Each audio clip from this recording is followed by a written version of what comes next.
So we've seen what net zero can do to us, and it is a journey. It is not like a one-time goal. It's a journey that you walk through.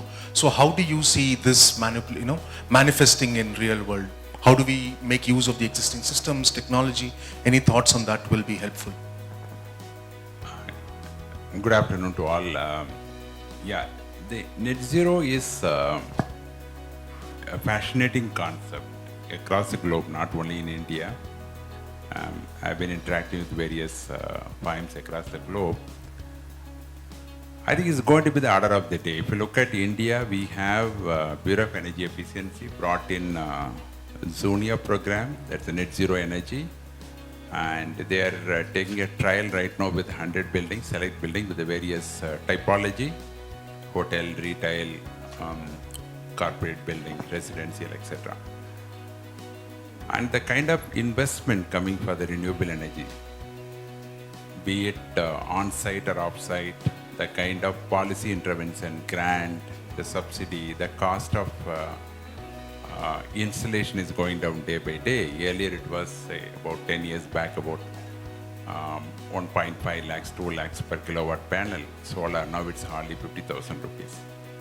So looking at all this angle, most of the corporate who declare carbon neutral by 2030, 2040, 2050, I think the top 1,000 companies have been asked to declare carbon neutral timeline after 2070 announcement that our PM made, that carbon neutral country. The journey is good in last, I think post-pandemic. A lot of projects, not only the existing stock, even new brownfield project are targeting. And like Asit Jain and we are all working with across the country various corporates and developer. In fact, developer is looking for a carbon neutral by 2030, 2040. That's a good news. Everything calls for investment, but eventually look at it, the point will come, a day will come, without this you can't really operate a project or a building, or the client may not choose your building when it is not a carbon neutral, or at least net zero to start with. That eventually we have to target carbon neutral, which covers even scope 3 in terms of your supply side, sourcing and distribution, including transportation. I think we should have a plan of including all those emissions part of it, so that not only targeting net zero per se, we should target right now working towards carbon neutral. I think that's going to the way of the life. In fact, since we have been interacting with various developers across the country, when you want a foreign investment, they need to declare the roadmap, action plan, how to make it carbon neutral. Otherwise, the sustainability is going to be the important element, and it's going to decide the kind of investment or what you get from which company. I think that is the order of the day now. It's not in the future. So this is what I mean. The sustainability is taking a center stage in all the business for that matter. I'll give one more simple example. We are working with the HDFC. They are opening up around 5,000 smaller outlet, ranging from 2,500 to 5,000 square feet.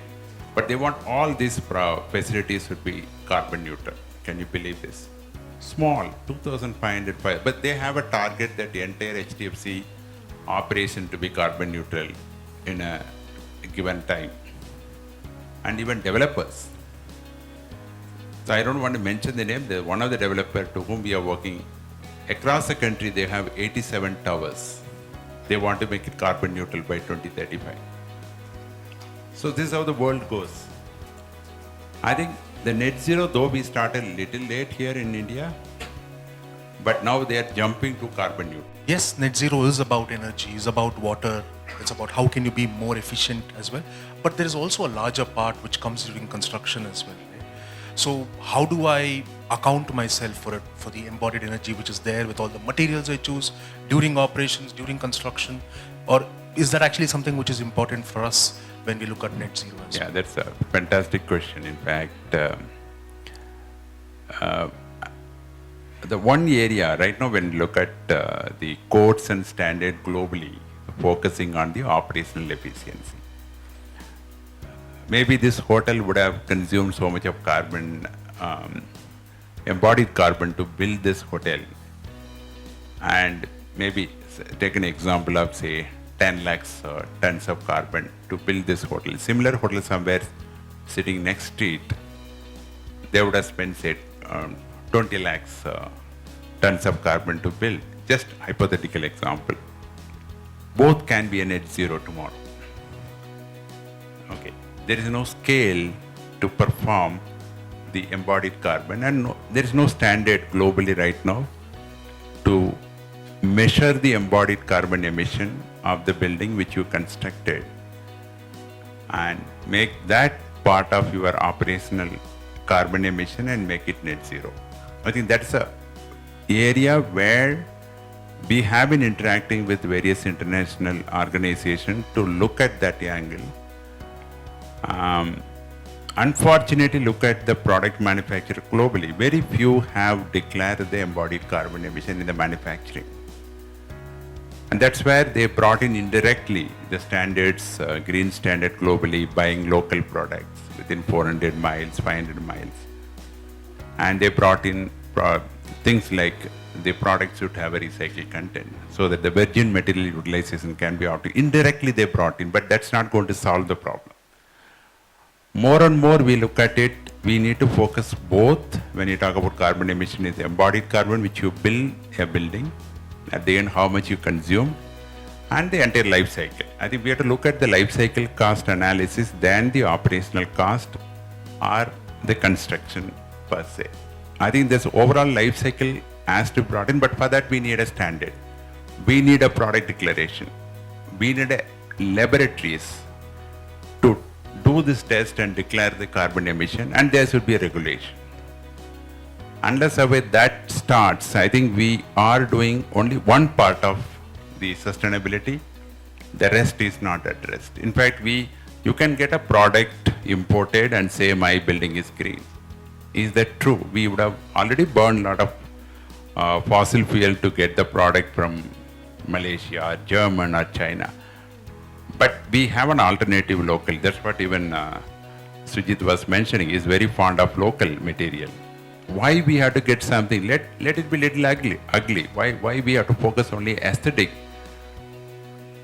of the building by importing a product? In fact, I don't want to mention a building which is platinum certified. I'm talking about when I was leading IGBC, we took 5 buildings to test the LEED certification way back 2005.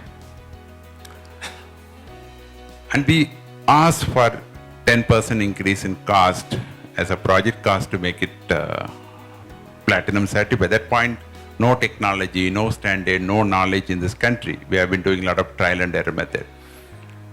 But they said they can't give this 1.5 or 2 crore requirement, but they're ready to import the tiles for the facade from Malaysia, which is going to cost around 10 crore more. So this was the scenario. Even that trend continues even today. Okay, that's where the change is required. We need to work on the life cycle cost, and even you look at how many buildings in the world or in the country going for a life cycle analysis. So right now sustainability is bits and bytes, but that's going to change soon. And somewhere we need to start working on material, not only embodied carbon. I am also pushing. Yes, just few days back I was in the government meeting where the water experts want to hear the industrial experience. In fact, I was pushing embodied water. Okay, it's also a very important subject. In fact, the study shows by 2050, the kind of the water deficiency is going to happen in the country. It will have impact on 6% of the GDP in the country. Just imagine 6% of the GDP is going to have impact from water. That's going to be reality. I think we can't change even the quality of water. I'm going a little away from energy. We have been talking energy. We have fantastic codes. We'll talk about little later if the time permits. And standards are there, but water nothing right now. And not even people putting in effort, government or policy makers, to bring some codes and standard besides supplier brought in the flow rate of fixtures, etc. Besides that, nothing is there. In fact, I have been trying for that interaction, talking to the leading builders in the country. I asked them how much water you consume for construction purpose.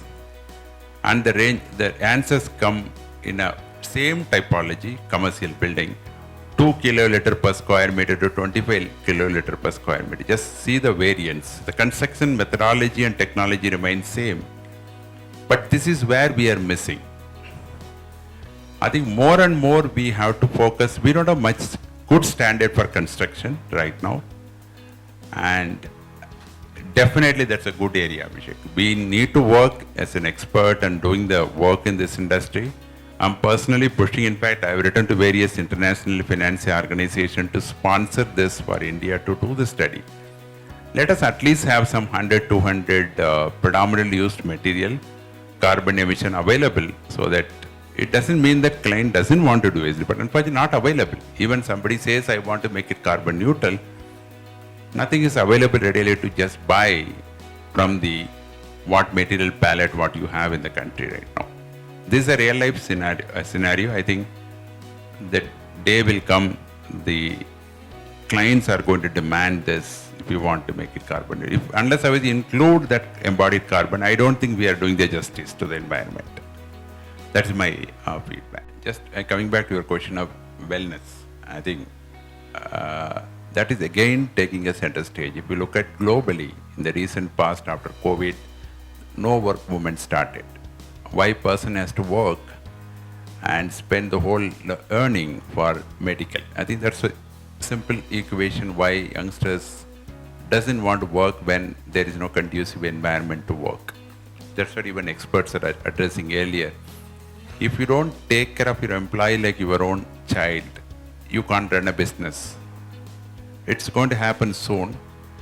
Whoever intellectual can capture this information and ensure that the employees are taken carefully. Not only just taking care of employees, the environment in which you provide for them to excel that work in a healthy atmosphere is so critical. The building design also should have a health and well-being part of the design. I'll quote some example like quality food, what you provide to them. Okay, you can't just put something what you like or cheap in the market. And even the display of all the values, calories and what content it has got, that kind of display, soon it's going to happen. I think if you don't like the employer, whether you like it or not, the demand is going to come. The education is happening indirectly or directly. And the kind of environment you provide. I don't think in future, maybe today you can demand 12 hours, 14 hours work.